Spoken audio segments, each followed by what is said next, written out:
Hey, welcome to another episode of Shop Talk, or whatever you call it, with me, Mike. Just going to bring you up to date on a little bit of transmission work. Transmission? Tranny.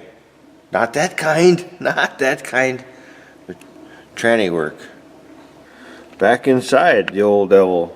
Troy's been working hard getting this guy to work, and he's got the shifting forks out of it. Right where this slider is right now is in fourth gear. That was where we had trouble with that slider and that fork, or the operator owner did, staying in fourth gear. And I'll show you what we discovered. See? Got her hanging from the canopy, just like I discussed. We split it. Got the top shaft out of our way, and I'll bring you over here to the workbench, the workbench. There we go.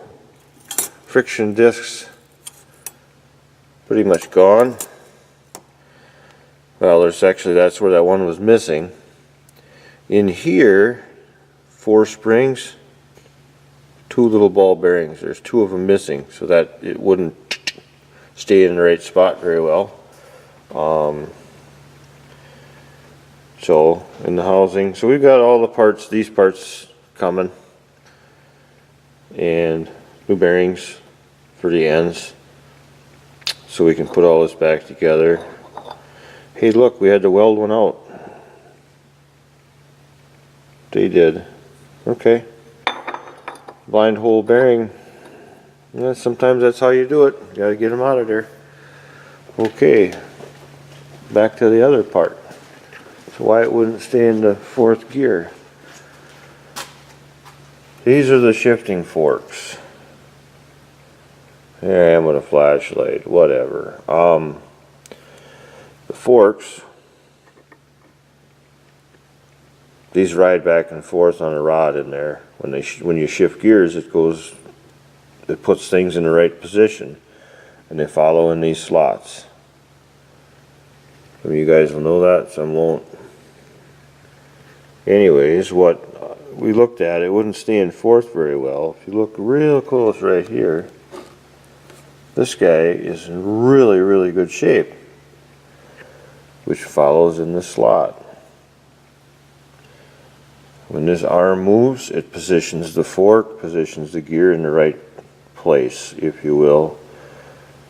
And this is, by the way, this is called a synchro range, so everything has to be in sync. There's ball detents, this guy on the back of these, to hold them in place.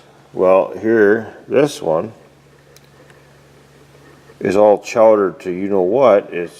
It's got flat spots. I don't know if you can see that. And he's got the pin knocked out already. And I don't know, I missed out if they were able to get the parts ordered or not. This particular part, you can see it. You can see the flat spot.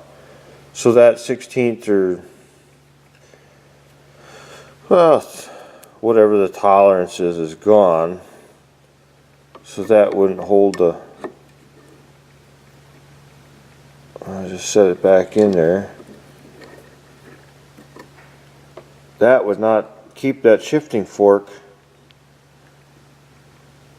and that slider inside the transmission in the right position, and there's very little movement that could be. So when there was torque applied to the gear set, that slop from this would allow this fork to move just a bit, and she'd pop out of gear.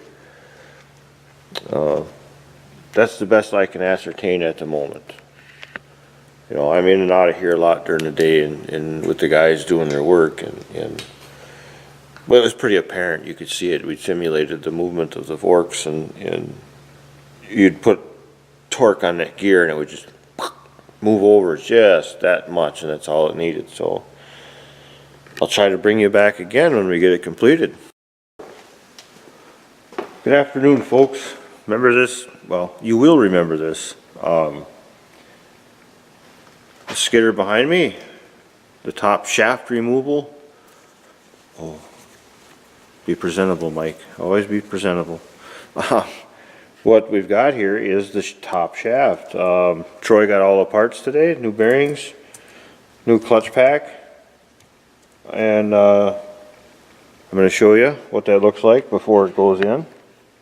He's got this all taped together because it likes to slide around, and for installation we'll put that in as one unit. Got all the snap rings back in place. Top shaft that's ready at brand new bearings. Hey, this is going to be nice for this guy, for this 40-year-old plus machine. So coming over here, I talked about separating this from the dash, which he did, suspended it from the canopy, which he did. And I believe I showed you the other day that this little roller down here slides in the shifting fork. I think I called it something else actually in the video, but there is a guide roller that controls this fork. And right now it is in 4th gear. This will slide over to here to be in a different gear, and then slide over both of these to be in a different gear.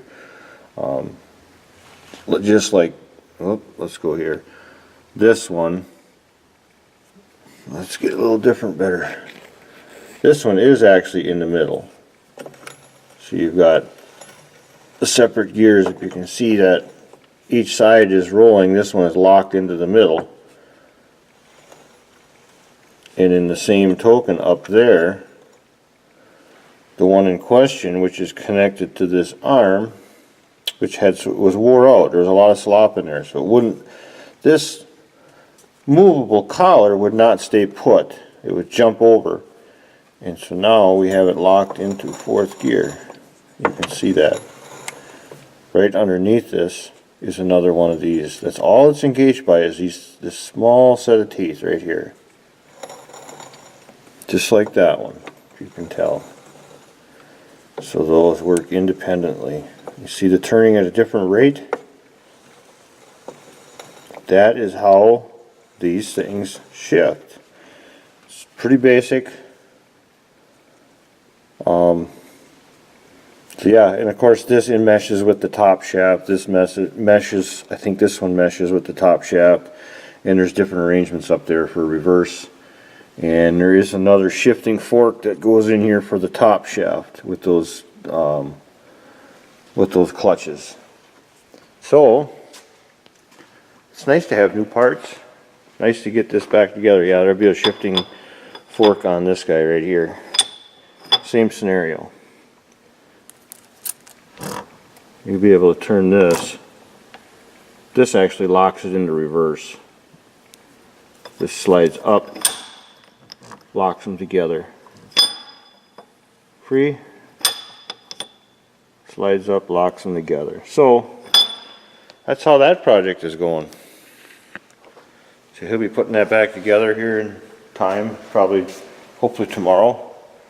And yeah,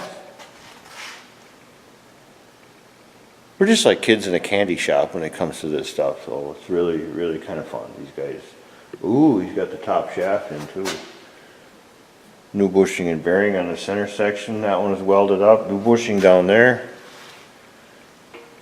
New pin. Oh, looks like we got to do a little bit of welding in there. Make that nice and tight. But yeah, this machine has been needing this. The customer was here a week or two ago, and it's been put off long enough. Time to get her back into shape for the rest of its life and get her going. So, all right, we'll catch you on the next video.